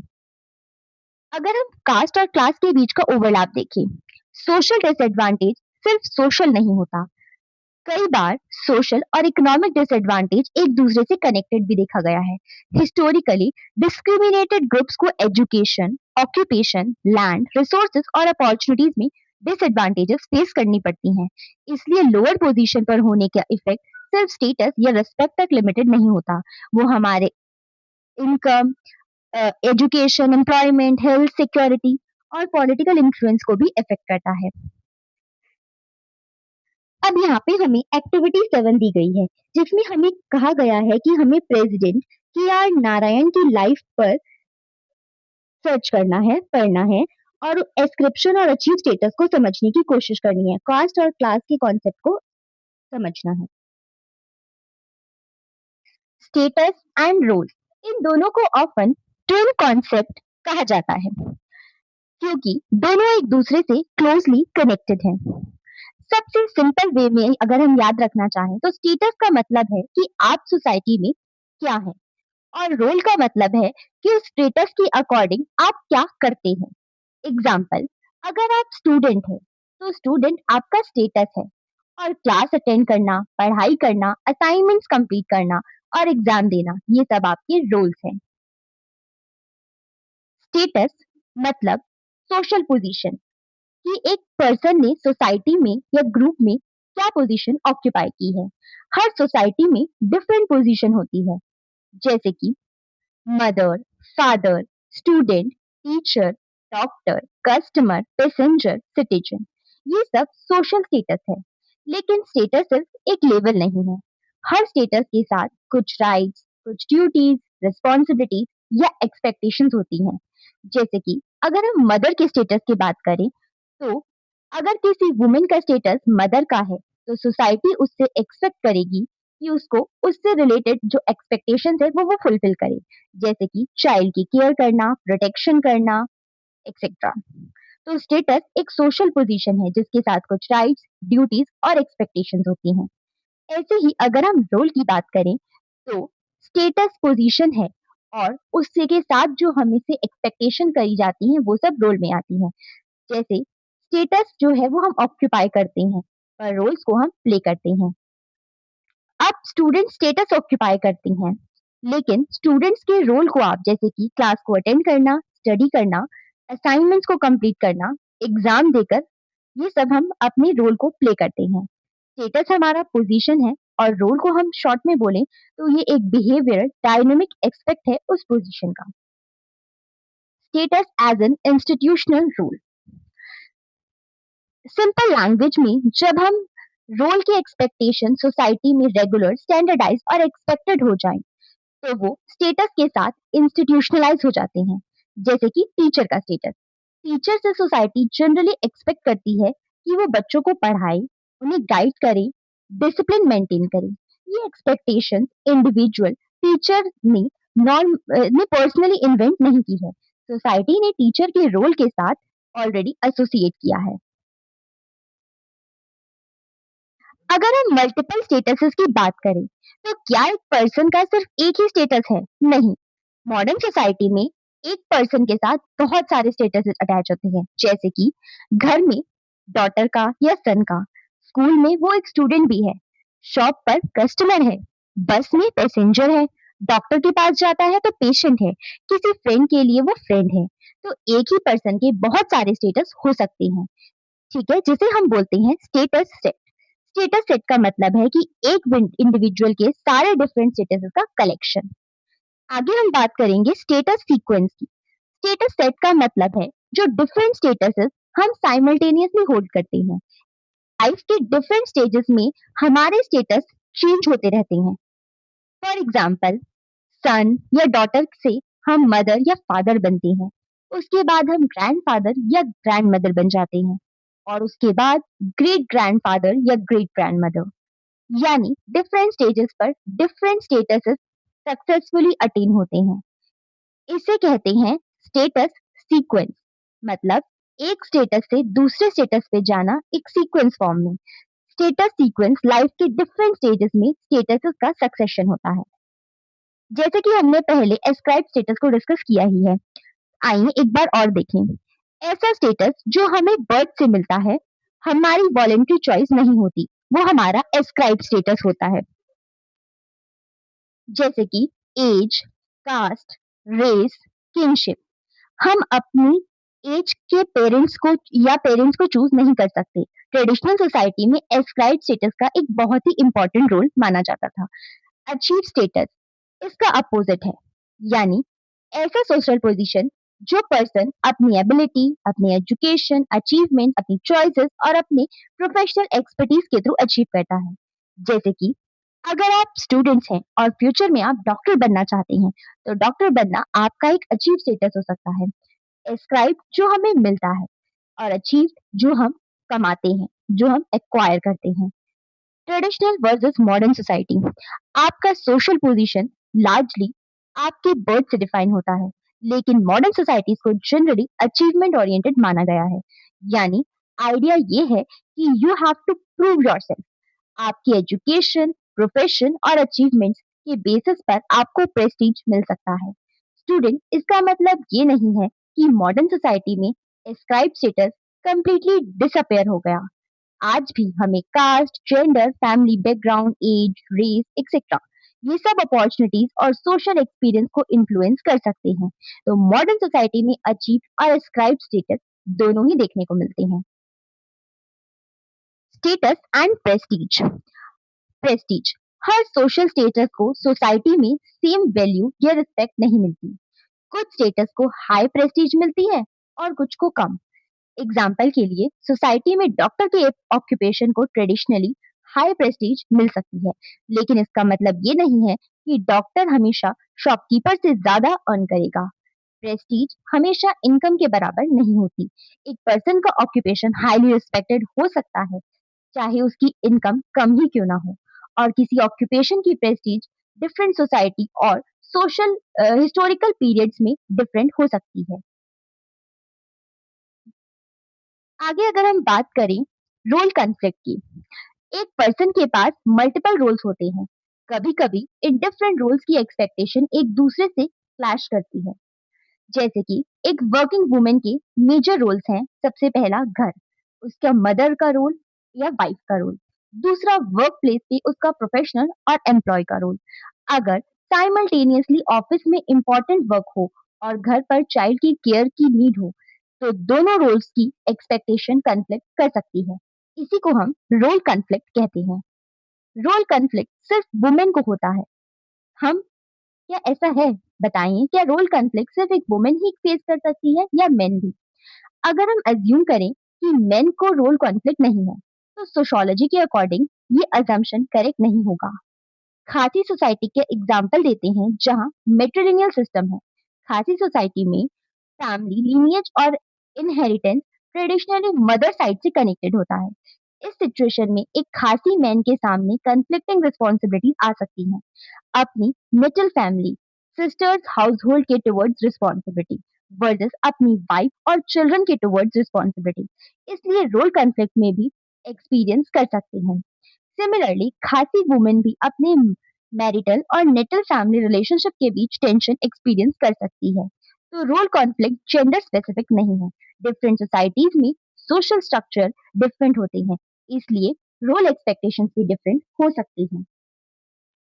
जैसे कि यहाँ पे एक्टिविटी 8 दी गई है, जहाँ पे हमें कहा गया है कि हमें कंसिडर करने हैं डिफरेंट टाइप्स ऑफ जॉब जो प्रेस्टिजियस है हमारी सोसाइटी में, और कंपेयर करना है उसे अपने फ्रेंड्स के साथ।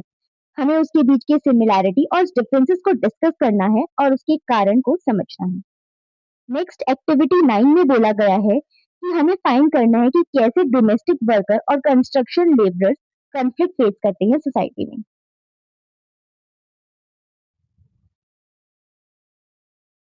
आगे हम रोल स्टीरियोटाइपिंग की बात करें। जब सोसाइटी रिपीटेडली किसी पर्टिकुलर ग्रुप के मेंबर्स के लिए स्पेसिफिक रोल्स को अप्रोप्रिएट मान लेती है, तो रोल स्टीरियोटाइपिंग डेवलप हो जाता है।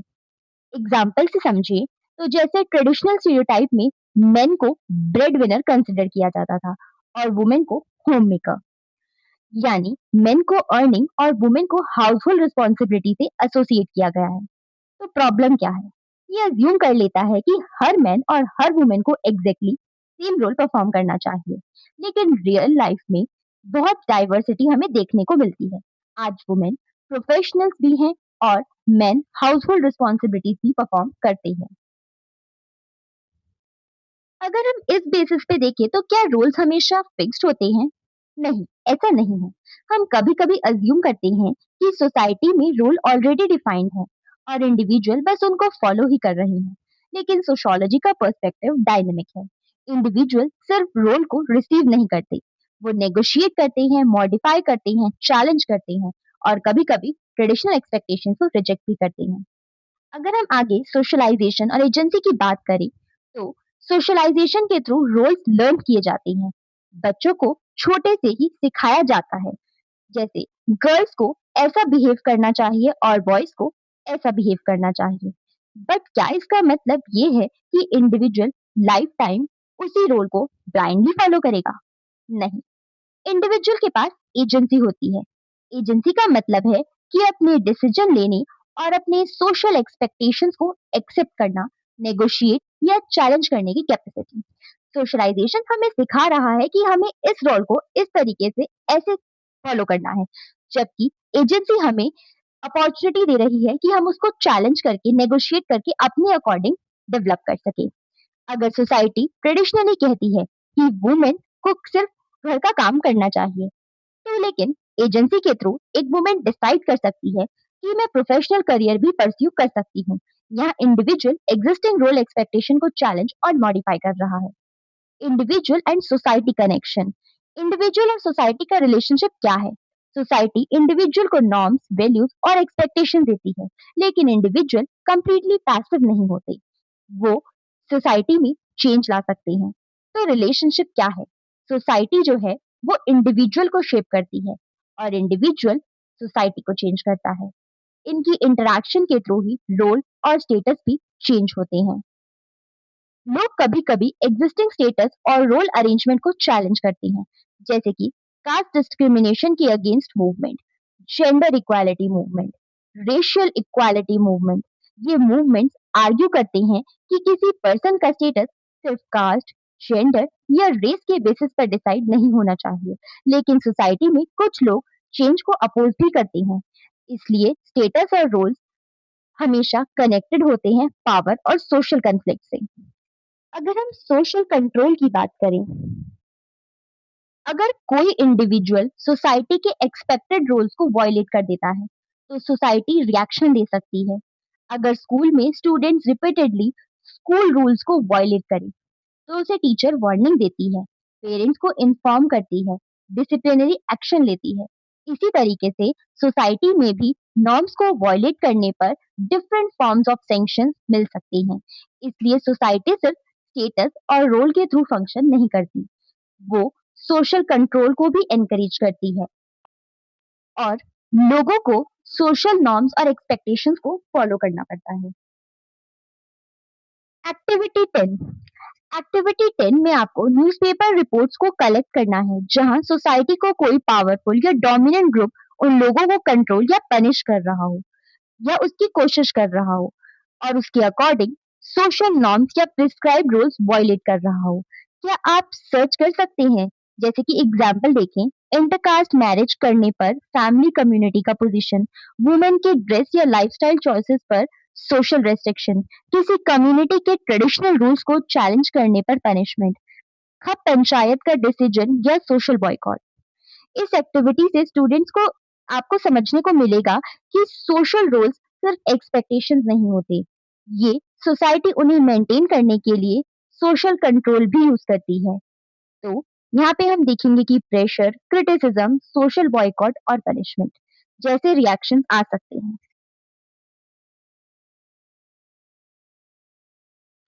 Social control. सोशल कंट्रोल एक बहुत ही जनरली यूज्ड कॉन्सेप्ट है सोशियोलॉजी का। सोशल कंट्रोल का मतलब है कि वो मेथड या प्रोसेस जिससे सोसाइटी को रेगुलेट किया जाए, उसके बिहेवियर को, इंडिविजुअल्स और ग्रुप को रेगुलेट किया जाए।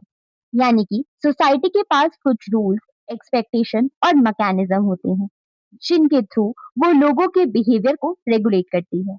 एग्जाम्पल, अगर स्कूल में रूल है कि स्टूडेंट्स को यूनिफॉर्म पहनकर आना है और कोई स्टूडेंट रिपीटेडली यूनिफॉर्म पहनकर नहीं आ रहा है, तो स्कूल उसे वार्निंग या पनिशमेंट दे सकता है। इसी को हम सोशल कंट्रोल कहते हैं। इजीली यानी कि सोशल नॉर्म्स, एक्सपेक्टेड बिहेवियर के वायलेशन होने पर जो पनिशमेंट दी जाएगी, वो क्या कर रही है? सोशल कंट्रोल का काम कर रही है। अब अगर हम पूछें कि आखिर सोशल कंट्रोल की जरूरत क्या है, डिफरेंट सोशियोलॉजिस्ट ने कॉन्सेप्ट को डिफरेंट वे में समझाया है। ये डिपेंड करता है कि वो सोसाइटी को कैसे देखती हैं। दो बेसिस पे बताया गया है। पहला है फंक्शनलिस्ट पर्सपेक्टिव और दूसरा है कॉन्फ्लिक्ट पर्सपेक्टिव। अगर हम फंक्शनलिस्ट पर्सपेक्टिव की बात करें, तो फंक्शनलिस्ट जनरली सोसाइटी को एक इंटरकनेक्टेड सिस्टम के रूप में देखते हैं। उनके अकॉर्डिंग सोसाइटी में कोऑपरेशन, ऑर्डर और स्टेबिलिटी इंपॉर्टेंट है। इसलिए सोशल कंट्रोल का पर्पस है सोशल ऑर्डर को मेंटेन करना, रूल्स और वैल्यूज को एनफोर्स कराना, डेविएंट बिहेवियर को कंट्रोल करना, कॉन्फ्लिक्ट और टेंशन को कम करना या सोशल कोहेजन को मेंटेन करना। इमेजिन करो कि रोड पर कोई ट्रैफिक रूल्स ही फॉलो ना करे, रेड लाइट पर कोई रुके ना, रॉन्ग साइड पर ड्राइविंग करे, स्पीड लिमिट को फॉलो नहीं करे, तो इसका क्या रिजल्ट होगा? एक्सीडेंट, chaos या इनसिक्योरिटी। इसलिए ट्रैफिक रूल्स और पेनल्टीज बिहेवियर को रेगुलेट करता है। फंक्शनलिस्ट पर्सपेक्टिव से ये सोशल ऑर्डर मेंटेन करने के लिए नेसेसरी है। Force and social control. जैसे कि सोशल कंट्रोल में कभी-कभी फोर्स का भी यूज होता है, जैसे पुलिस, कोर्ट्स, प्रिजन या लीगल पेनल्टी। ये फॉर्मल मैकेनिज्म है जो इंडिविजुअल को लॉज फॉलो करने के लिए कंपेल करता है। लेकिन सोशल कंट्रोल सिर्फ फोर्स से नहीं होता, सोसाइटी वैल्यूज और नॉर्म्स को भी एनफोर्स कराती है। अगर अब आगे हम कॉन्फ्लिक्ट थ्योरीज की बात करें तो कॉन्फ्लिक्ट थ्योरीज के अकॉर्डिंग सोसाइटी नेसेसरली हार्मोनियस नहीं होती। सोसाइटी में inequality, power differences, competing interest और एक्सप्लॉयटेशन भी एग्जिस्ट करता है। इसलिए कॉन्फ्लिक्ट थ्योरीज पूछते हैं कि ये रूल्स बनाता क्यों कौन है और इसमें उसका इंटरेस्ट क्या है। उनके अकॉर्डिंग सोशल कंट्रोल कभी-कभी डोमिनेंट ग्रुप्स के इंटरेस्ट को मेंटेन करने का मैकेनिज्म बन सकता है। सपोज कीजिए कि सोसाइटी में कोई पावरफुल ग्रुप है। अगर वो ग्रुप अपने इंटरेस्ट के अकॉर्डिंग रूल्स को इस्टेब्लिश करता है और बाकी ग्रुप्स को उन्हें फॉलो करने के लिए फोर्स करता है, तो कॉन्फ्लिक्ट थ्योरिस्ट कहेंगे कि ये सिर्फ सोशल ऑर्डर नहीं है, ये पावर का एक्सरसाइज भी हो सकता है। ऐसे ही कॉन्फ्लिक्ट थ्योरीज लॉ को भी क्रिटिकली एग्जामिन करते हैं। वो कहते हैं, पूछते हैं कि क्या लॉ सभी ग्रुप्स के इंटरेस्ट को इक्वली रिप्रेजेंट करता है। यानी कि फंक्शनलिस्ट जहां स्टेबिलिटी का फोकस करेंगे, वहीं कॉन्फ्लिक्ट थ्योरीज पावर और इनइक्वालिटी को भी एग्जामिन करेंगे। स्टूडेंट्स, इस पैराग्राफ में, ये जो बॉक्स में हमें पैराग्राफ दिख रहा है, इसमें पीटर बर्गर सोशल कंट्रोल की डिफरेंट फॉर्म्स को एक्सप्लेन कर रहे हैं। बर्गर कहते हैं कि फिजिकल वायलेंस सोशल कंट्रोल का एक ओल्डेस्ट और अल्टीमेट मीन्स होता है।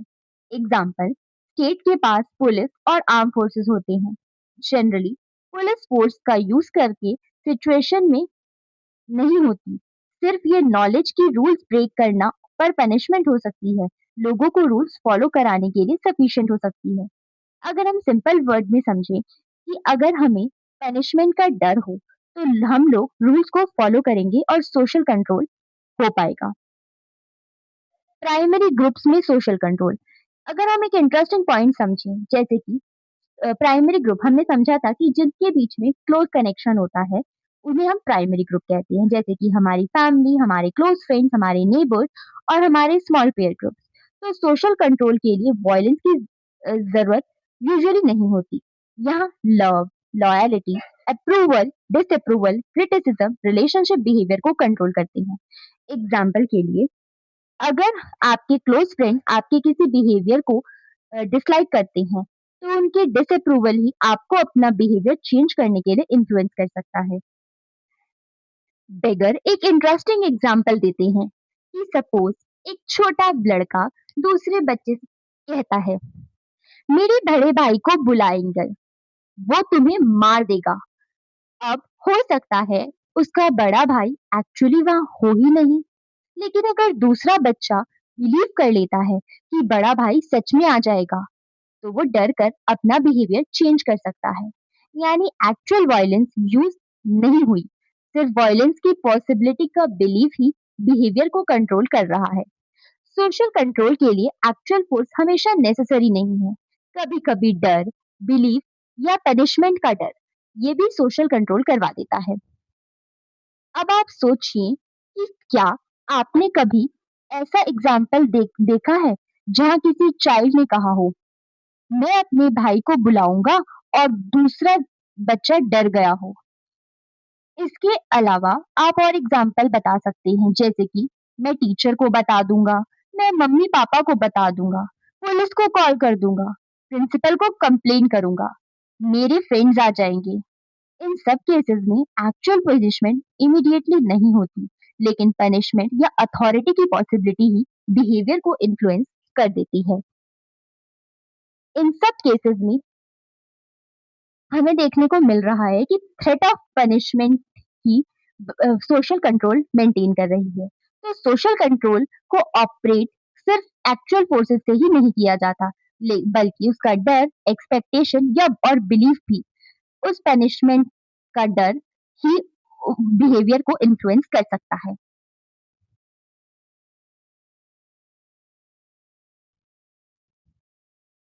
अब सोशल कंट्रोल को हम दो मेजर टाइप्स में डिवाइड कर सकते हैं, फॉर्मल और इनफॉर्मल।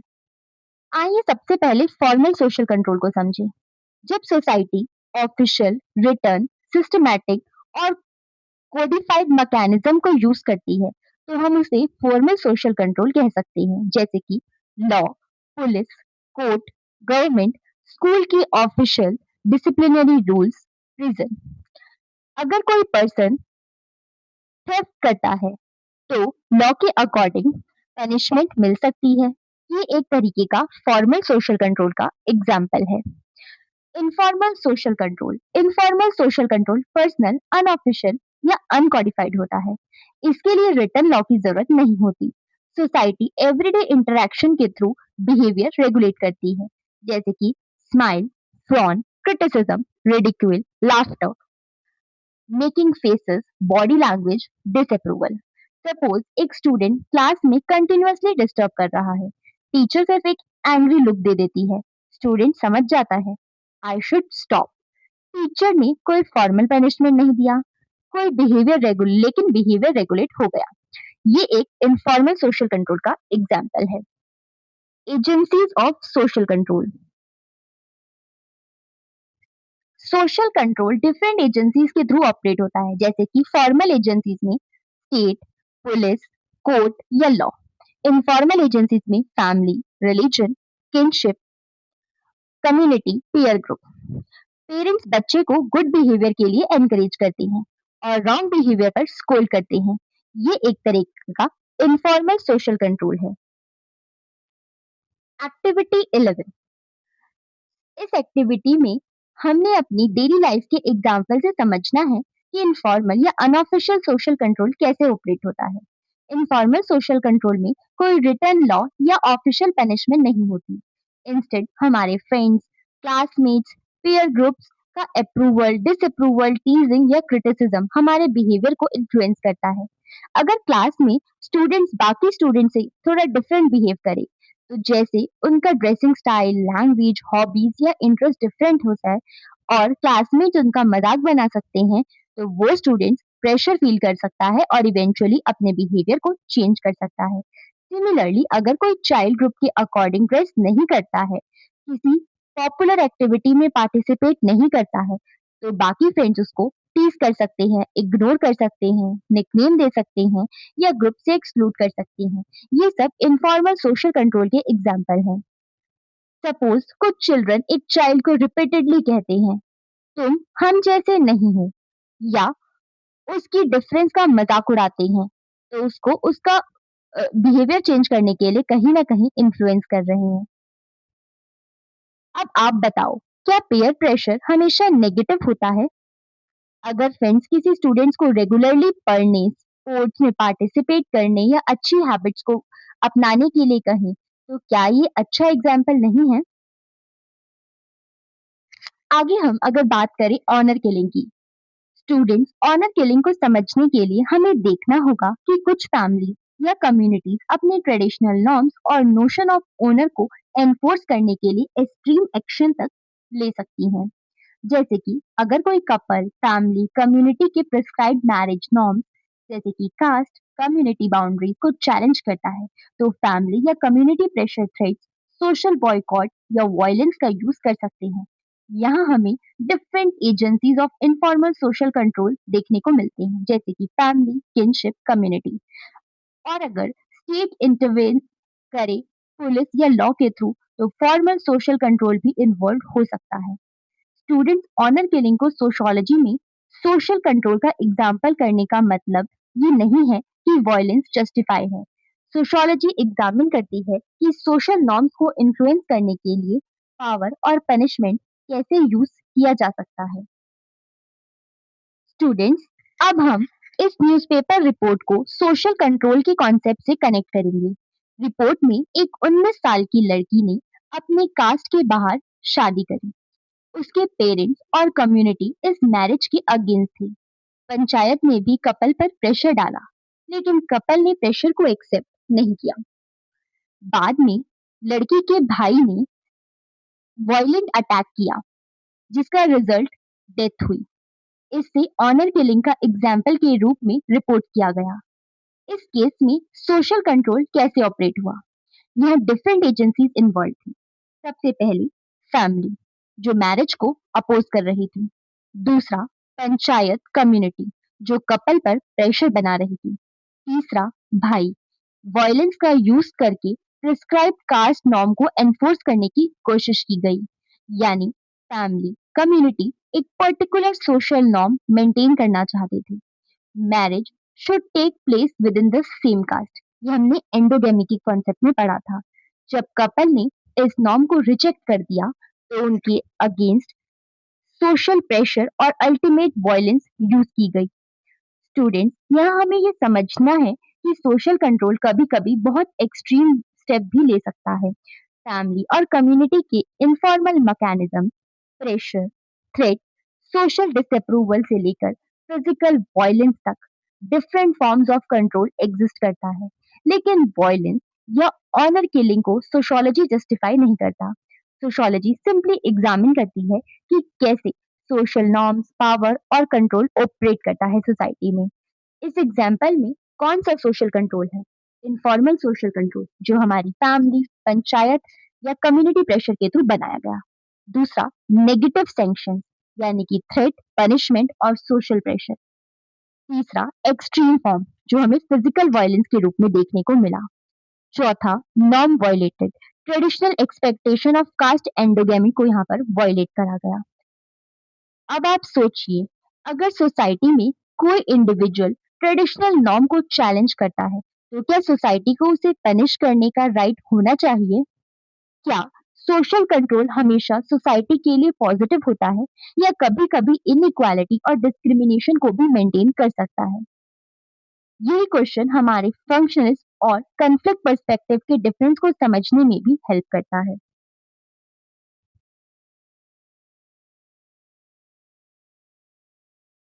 सैंक्शन, सैंक्शन का मतलब होता है रिवॉर्ड और punishment use to reinforce socially expected behaviour. यानी अगर आप एक्सपेक्टेड बिहेवियर करते हैं तो रिवॉर्ड मिल सकता है। अगर एक्सपेक्टेड बिहेवियर वायलेट करते हैं तो आपको पनिशमेंट भी मिल सकती है। ये दो तरीके की होती हैं, पॉजिटिव सैंक्शन। सब पॉजिटिव सैंक्शन यानी कि गुड बिहेवियर के लिए आपको रिवॉर्ड या अप्रूवल मिलेगा, जैसे कि आपको प्रेज मिलेगा, अवार्ड मिल सकता है, प्रमोशन हो सकता है, आपको अप्रिसिएशन मिल सकता है या सर्टिफिकेट मिल सकता है। जैसे कि किसी ने बोला very good, you perform well, ये एक तरीके का पॉजिटिव सैंक्शन है। दूसरा आता है नेगेटिव सैंक्शन। जब आप रूल्स को वायलेट करते हैं या अनडिजायरेबल बिहेवियर शो करते हैं तो आपको पनिशमेंट या डिसअप्रूवल मिल सकता है। जैसे कि आप पे फाइन लगाया जा सकता है, आपको सस्पेंड किया जा सकता है, आपका क्रिटिसिज्म किया जाता है, आपको स्कोल्ड किया जा सकता है या आपको सोशल बॉयकॉट भी कर सकते हैं या आपको जेल में भेज सकते हैं। ये सब नेगेटिव सैंक्शंस में आते हैं। पॉजिटिव सैंक्शन में आपको रिवॉर्ड दिया जाता है और नेगेटिव सैंक्शंस में आपको पनिशमेंट दी जाती है। आगे समझते हैं डेविएंस को। अब सोशल कंट्रोल के साथ एक और इम्पोर्टेंट कॉन्सेप्ट कनेक्टेड है, डेविएंस का। ऐसा बिहेवियर जो ग्रुप या सोसाइटी की एक्सपेक्टेड नॉर्म्स और वैल्यूज के अकॉर्डिंग कंफर्म नहीं करता, जैसे कि एक्सपेक्टेड बिहेवियर से डेविएशन, उसे हम डेविएंस कहते हैं। डेविएंस हर जगह सेम नहीं होता। जो बिहेवियर एक सोसाइटी में डेविएंट माना जाता है, जरूरी नहीं कि दूसरी सोसाइटी में भी उसे डेविएंट माना जाए। डेविएंस चेंज होता रहता है टाइम के अकॉर्डिंग। सेम सोसाइटी में ही डेविएंस के आइडिया चेंज हो सकते हैं। वुमेन बिकमिंग एस्ट्रोनॉट, सपोज किसी सोसाइटी में वुमेन से mainly traditional domestic roles expect किए जाते थे। अगर कोई वुमेन ट्रेडिशनली एक्सपेक्टेड रोल्स को से बाहर जाकर एस्ट्रोनॉट बन जाए तो इनिशियली कुछ लोग इसे अनयूजुअल या डेविएंट मान सकते हैं, लेकिन सोशल एटीट्यूड चेंज हुआ। आज वुमेन एस्ट्रोनॉट्स हैं, ये उनकी अचीवमेंट मानी जाती है। सो आज का जो डेविएंट है वो कल का डेविएंट नहीं होगा। अलग अलग कल्चर में भी अलग अलग नॉर्म्स होते हैं, इसलिए डेविएंस भी डिफरेंट हो सकता है, जैसे कि dressing, marriage practices, family rules, food habits, gender behaviour etcetera. ये सब नॉर्म्स डिफरेंट सोसाइटी में डिफरेंट होते हैं। Deviance is relative to social norms. Students, अब पूरे कॉन्सेप्ट को अगर हम डीपर समझने की कोशिश करें तो सोशल कंट्रोल सिर्फ ये नहीं बताता कि रूल्स कैसे फॉलो करवाए जाते हैं। सोशोलॉजी ये भी पूछती है कि रूल्स किसने बनाए, किस बिहेवियर को डेविएंट डिक्लेयर किया गया, किसको पनिशमेंट किया जा रहा है और किस ग्रुप के इंटरेस्ट को प्रोटेक्ट किया जा रहा है। ये डिफरेंसेस है कॉमन सेंस और सोशियोलॉजिकल अंडरस्टैंडिंग में। तो स्टूडेंट्स, आज हमने क्लास 11 सोशियोलॉजी के chapter 2 terms, concepts and their use in sociology में सोसाइटी को समझने के लिए इंपॉर्टेंट कॉन्सेप्ट्स को जाना। हमने सोशल ग्रुप्स क्या होती हैं, primary, secondary, in group, out group, reference group जैसे कॉन्सेप्ट्स को देखा। हमने सोशल स्ट्रैटिफिकेशन को समझा। हमने कास्ट, क्लास और इनइक्वालिटी जो हमारी सोसाइटी में है इन सबको देखा। Max weber, marks, functionalist perspective से क्लास को भी समझा। हमने स्टेटस और रोल के कॉन्सेप्ट को समझा। हमने ascribe status, achieve status, status set, status sequence, prestige, role conflict और रोल स्टीरियोटाइपिंग जैसे कॉन्सेप्ट्स भी पढ़े। हमने सोशल कंट्रोल, सेक्शन और डेविएंस को समझा। सोसाइटी नॉर्म्स और रूल्स को मेंटेन करने के लिए फॉर्मल और इनफॉर्मल मैकेनिज्म का इस्तेमाल कैसे करती है, ये सब देखा। सोशियोलॉजी में ये कॉन्सेप्ट सिर्फ डेफिनेशन याद करने के लिए नहीं है, ये सोसाइटी को समझने के टूल्स हैं, जैसे कि चाबी सोसाइटी की कॉम्प्लेक्स रियलिटी को समझने में हेल्प करेगी। सोसाइटी कॉन्स्टेंटली चेंज होती रहती है, इसलिए ये कॉन्सेप्ट्स को भी क्रिटिकली एग्जामिन और क्वेश्चन करना चाहिए। सोशियोलॉजी हमें सिखाती, ये सिर्फ ये नहीं सिखाती कि हमें सोसाइटी को देखना है, बल्कि उससे बियॉन्ड जाकर कैसे हम उसे समझ सकते हैं और कैसे सारे कॉन्सेप्ट्स काम करते हैं, ये सब हम सोशियोलॉजी में पढ़ते हैं। होप कि आपको ये चैप्टर अच्छे से समझ आया होगा। अगर आपको चैप्टर समझ आया हो तो वीडियो को लाइक करें, अपने फ्रेंड्स के साथ शेयर करें और चैनल को सब्सक्राइब करना बिल्कुल भी ना भूलें। कमेंट में लिखकर बताएंगे कि आप चैप्टर 2 का कौन सा कॉन्सेप्ट आपको सबसे अच्छा लगा। Thank you for watching. मिलते हैं अगले लेक्चर में एक नए सोशियोलॉजी कॉन्सेप्ट के साथ। तब तक पढ़ते रहिए, सीखते रहिए। सोशियोलॉजी को सिर्फ सब्जेक्ट नहीं, बल्कि अपने आसपास की सोसाइटी को समझने का तरीका बनाइए। Thank you.